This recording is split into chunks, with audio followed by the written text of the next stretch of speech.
कि हम तो हमारे देश को लूटते रहे, बाहरी शक्तियाँ आती रही। पहले हमारे महापुरुषों ने कुषाणों से लड़ाई लड़ी। कुषाण क्या करते थे, हमारे देश में आए, वो पूरा अपना राज स्थापित कर रहे थे, तो वो क्या करते थे, हमारे जो मंदिर थे उनको तोड़ने। उस समय मंदिर मूर्तियां नहीं हुआ करती थी, उस समय तो जो शिवलिंग की वो आकृति होती थी उसी को हम लोग मानते थे और उसी से पूजा पाठ करते थे। तब हमारे जो महापुरुष थे कुषाणों को भगाने का कार्य किए। हमारे उस समय के राजा वीरसेन पासी जी, उन्होंने कुषाणों को भगाया और 10 अश्वमेध किए। जहाँ तक आपके 10 घोड़े छोड़े, जहाँ तक घोड़े चले गए वहां तक उनकी राज हुई, किसी की उनकी औकात नहीं थी ठोकने की। तो टीवियों में दिखाया जाता है, सीरियलों में, कि घोड़ा जहाँ तक जाता है वहां तक उनकी राज हो जाती है। वैसे ही हमारे वीरसेन पासी जी ने 10 अश्वमेध 10 घोड़े छोड़े थे, 10 और गए थे, और जहाँ तक वो गए थे वहां तक उनकी राज हुई थी। तो हमारे पहले राजा वीरसेन पासी थे।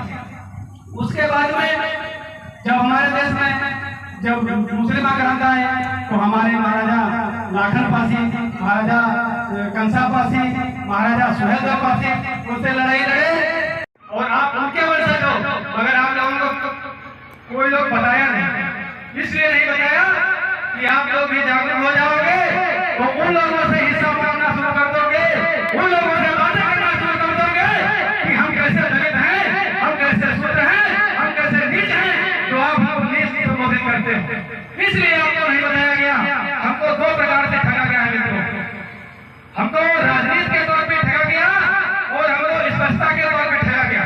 2 लोगों ने ठगा है। आप लोग भली बात जानते होंगे, हमसे बुजुर्ग लोग बैठे हुए हैं, आप लोग भली बात से जानते होंगे कि किसने ठगने का काम किया। तो मंच के माध्यम से, माइक्रोफोन के माध्यम से मैं खुलकर नहीं कहना चाहता हूं, आप लोग को समझिएगा। तो अपने महापुरुषों को जानने की जरूरत है। आप लोग पहले सुनते होंगे नवाबों का शहर, कहते थे लोग कि नवाबों का शहर लखनऊ है, मगर नहीं, आपके पूर्वज, आपके अपने महाराजा लाखन पासी का शहर है वो। महाराजा लाखन पासी ने बताया था।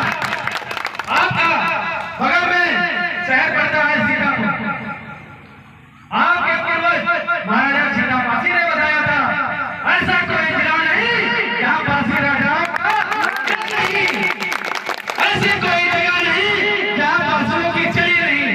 मगर आज लोगों ने गुमराह कर दिया, राजनीति के चक्कर में गुमराह कर दिया। हम लोगों को बता दिया गया कि आप लोग तो नीच हो। सुने हो ना, बाबा लोग बैठे हो, आप लोगों को बताया गया अरे तुम तो बराबर के भाई हो, बराबर का हक अगर आपको मिला हो तो बताने का काम करिएगा। मैं यहाँ बातें बोलने भी आया हूँ और आपसे सुनने भी आया हूँ। आप लोग मानते हो कि हम लोग दलित होते हो, बताने का कार्य करिएगा जरा। कौन कौन मानता है कि हम दलित हैं, हम शूद्र हैं? कौन मानता है? हाथ उठाकर बताने का कार्य करेगा। हाथ उठाकर बताए भाई, कोई हाथ उठाकर बताए भाई। जिसको लगता है कि हम दलित हैं या शूद्र हैं, अछूत हैं, नीच हैं, तो अपना हाथ उठाकर बताए और उसको स्पष्ट करे कि हम दलित, अछूत, नीच किस तरह से हैं, उसका बताने का कार्य करे। अगर नहीं है तो आप कोई भी अगर अपने आप को मानता है कि मैं दलित हूँ, शूद्र हूँ, नीच हूँ, तो मुझको बताने का कार्य करे। उसे बताऊंगा मैं कि आप किस प्रकार से दलित, शूद्र, अछूत नहीं। जो लोग बताते हैं कि आप दलित हो, शूद्र हो, कोई मंदिर में मानता है? जब आप लोग मानते नहीं हो तब कैसे स्वीकार कर लेते हो कि हम दलित हैं, हम शूद्र हैं? जब दूसरे समाज का आप जाते हो उनके यहाँ तो आपको डिस्पोजल के पानी, उसमें गिलास में पानी दिया जाता है, डिस्पोजल की थाली में खाना दिया जाता है, तो आप क्यों उसको स्वीकार कर लेते हो? उस समय जब एक गांव में 2-2 कुआं हुआ करते थे तब तक लोग तो इस बात को नहीं माने, और अब तो जगह जगह नल लगे हैं। अगर उनके यहाँ आप इग्नोर करो, वो अगर आपको डिस्पोजल के गिलास में पानी दे रहे हैं, वो आप इग्नोर करने का काम करो, उनकी खुद बेइज्जती होगी, आपकी बेइज्जती नहीं होगी, उनकी बेइज्जती होगी। तो अपने आप को जानो।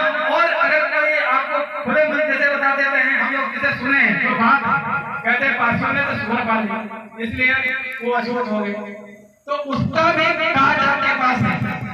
अगर पासियों ये सुअर न पाले होते तो ये भारत तो हिंदू नहीं होता, यहाँ पर पूरा मुस्लिम कंट्री हो गया होता। उसका एक कारण है, जब बाहरी आक्रामक हमारे देश